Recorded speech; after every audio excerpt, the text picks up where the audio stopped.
Doctor, colegas, buenas noches. Tengan ustedes un buen día. En esta oportunidad, mi equipo de Derecho Laboral tiene como objetivo dar a conocer los términos y condiciones, derechos y obligaciones acerca de la relación laboral que existe entre un empleador y un empleado.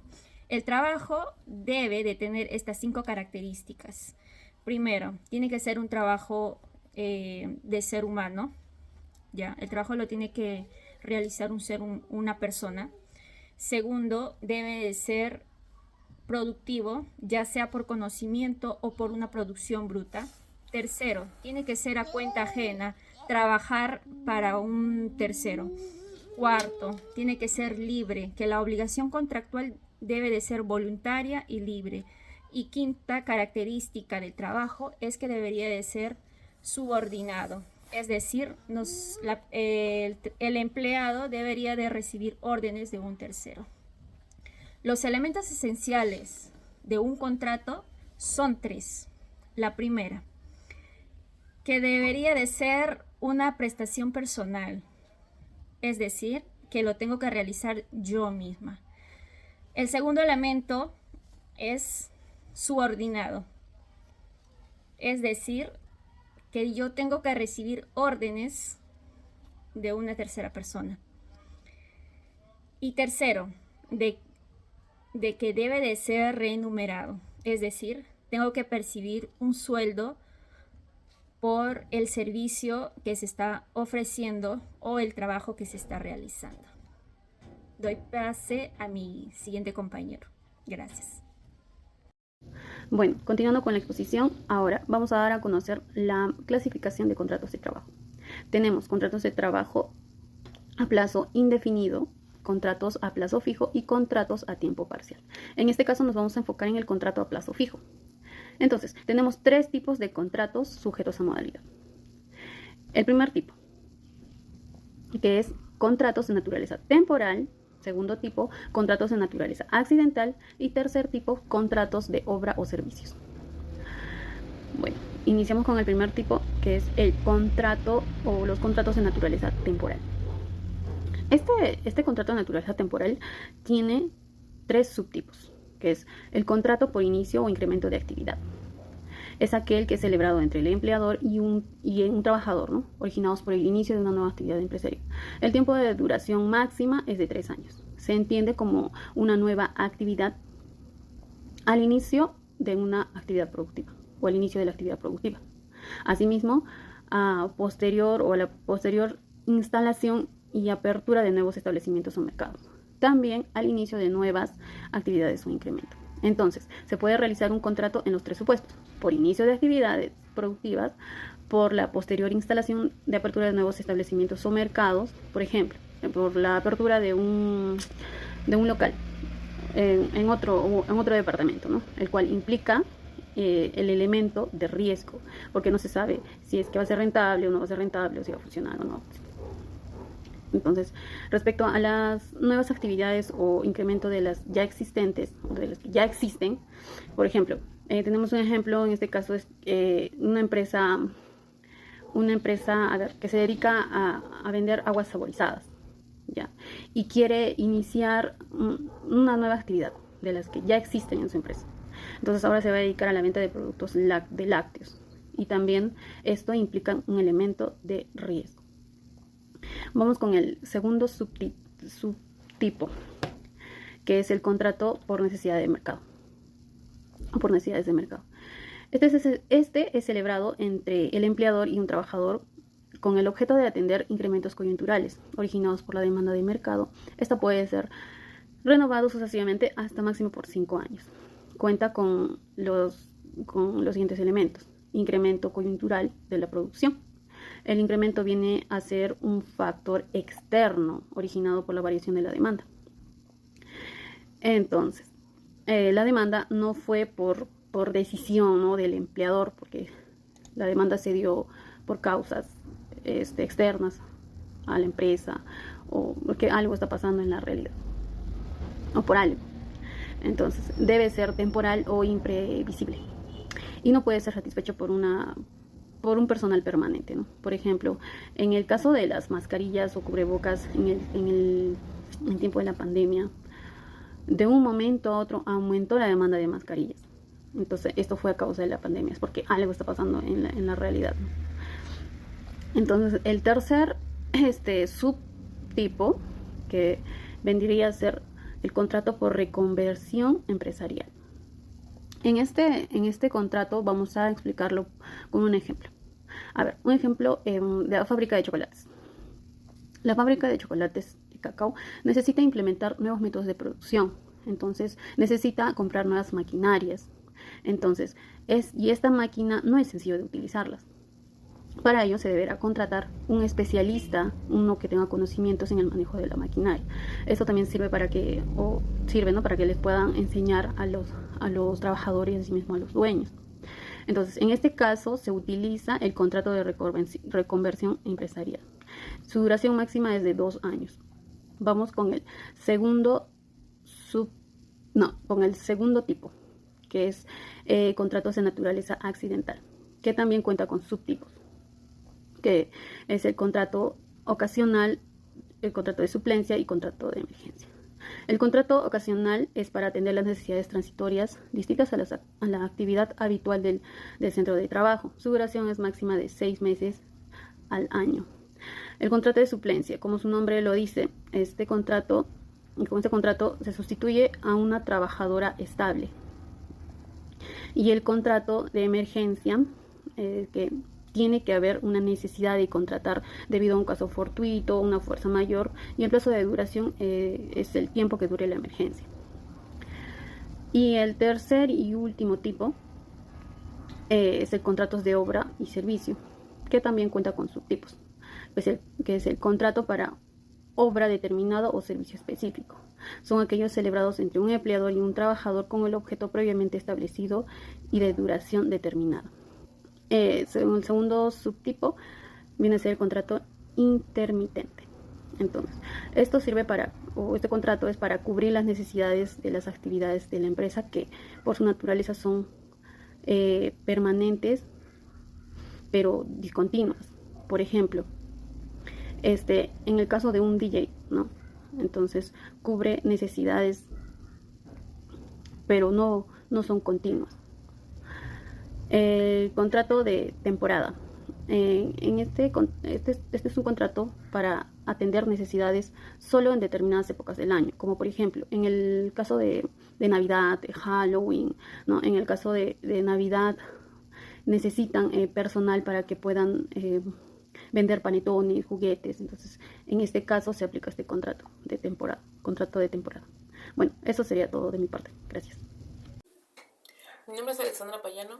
Yo voy a hablar sobre los beneficios de los trabajadores al afrontar un despido.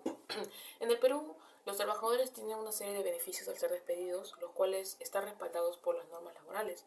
Una de ellas sería la liquidación por despido, cuando un trabajador es despedido, tiene derecho a recibir una compensación económica, conocida como liquidación por despido.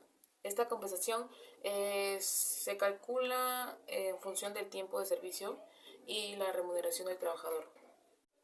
Esta es una norma principal que se regula en el decreto legislativo con el numeral 728, Ley de Productividad y Competitividad Laboral. El punto número 2 sería la compensación por servicio, CTS. La CTS es un beneficio que tiene como objetivo brindar seguridad económica al trabajador en caso de cese su relación laboral. Esta compensación equivale a un sueldo por año completo de servicio y los trabajadores pueden disponer de ella al ser despedidos, según la ley con el numeral 29351.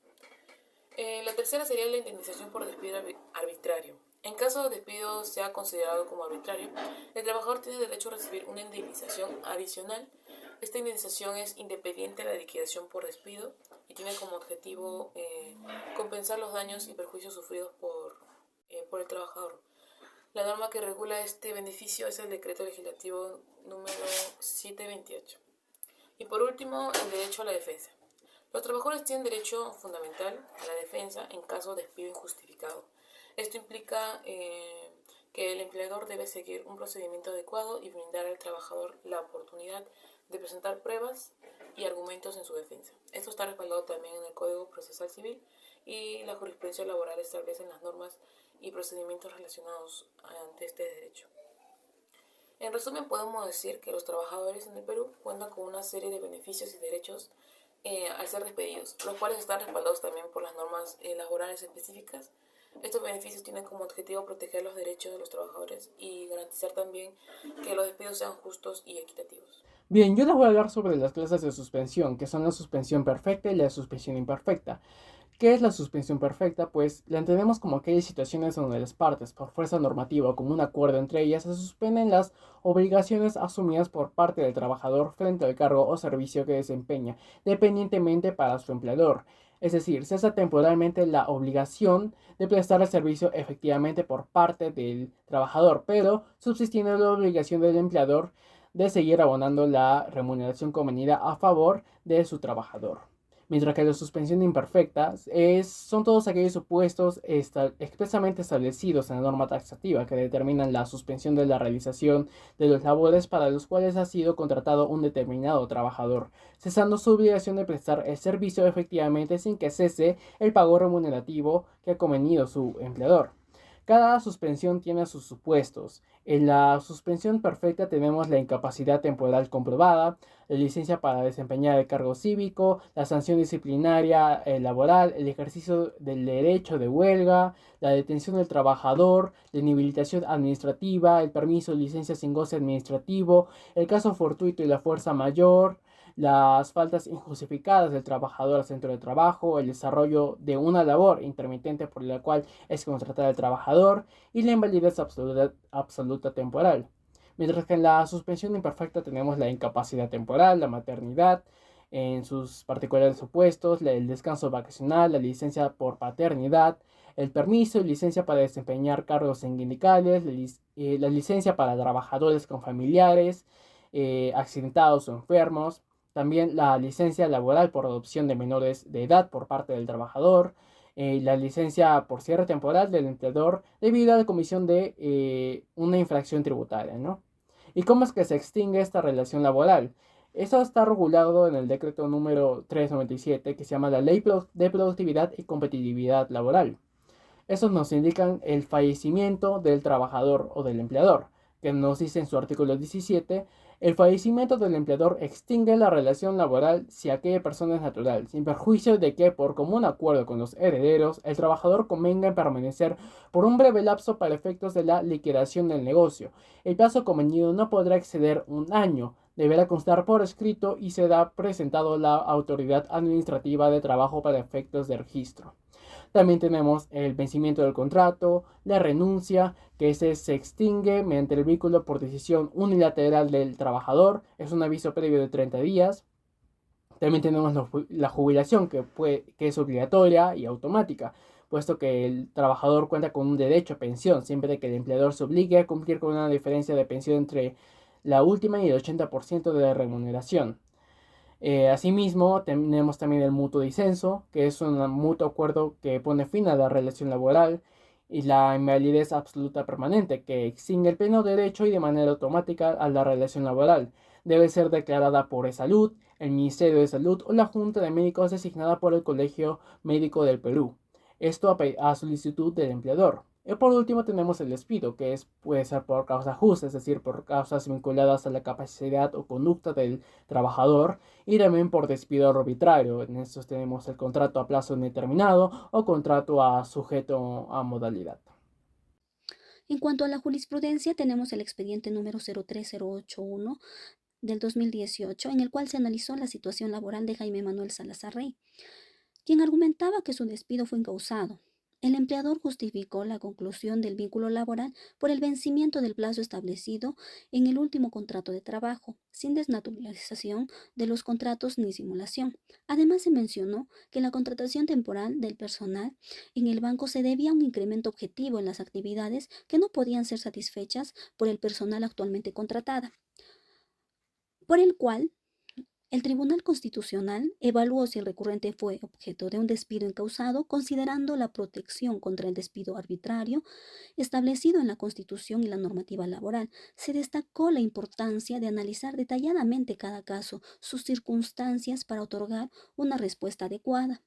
Además, Se hizo referencia a la necesidad de analizar la procedencia de la demanda desde una perspectiva objetiva y subjetiva, considerando la estructura del proceso, la idoneidad de la protección en la vía ordinaria, la urgencia y la amenaza de irreparabilidad del derecho afectado.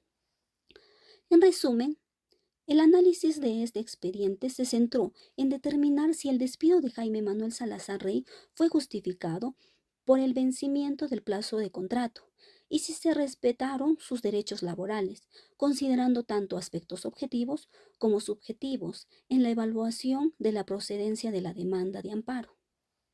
En cuanto a las conclusiones, el trabajo desde la perspectiva del derecho laboral se define por las características específicas que incluye el ser humano productivo, realizado de forma ajena, libre y subordinada. Estas características son fundamentales para determinar la naturaleza de la relación laboral entre un empleador y un trabajador. Se destacan los elementos esenciales del trabajo, que son la prestación laboral, la remuneración, la subordinación. Estos elementos son fundamentales para establecer las obligaciones y derechos tanto del empleador como del trabajador dentro de una relación laboral. Finalmente, tenemos la importancia que radica en la protección que brinda a los trabajadores al establecer condiciones mínimas de trabajo, salarios, horarios, beneficios, garantías laborales. Asimismo, protege los intereses del empleador al definir las expectativas respecto al desempeño laboral y la prestación de servicios. Y la extinción en la relación laboral constituye un proceso que requiere ser gestionado con sensibilidad y legalidad para garantizar el respeto de los derechos laborales y minimizar posibles conflictos. Gracias. Propuestas. La primera propuesta sería introducir cláusulas que permitan flexibilidad en los horarios de los trabajadores o la posibilidad también del teletrabajo, siempre y cuando se respeten los derechos laborales y mantengan un equilibrio entre la vida personal y profesional. La segunda sería implementar políticas que promuevan la conciliación entre la vida laboral y familiar, como la posibilidad de reducción de jornada laboral, días flexibles o licencias parentales remuneradas.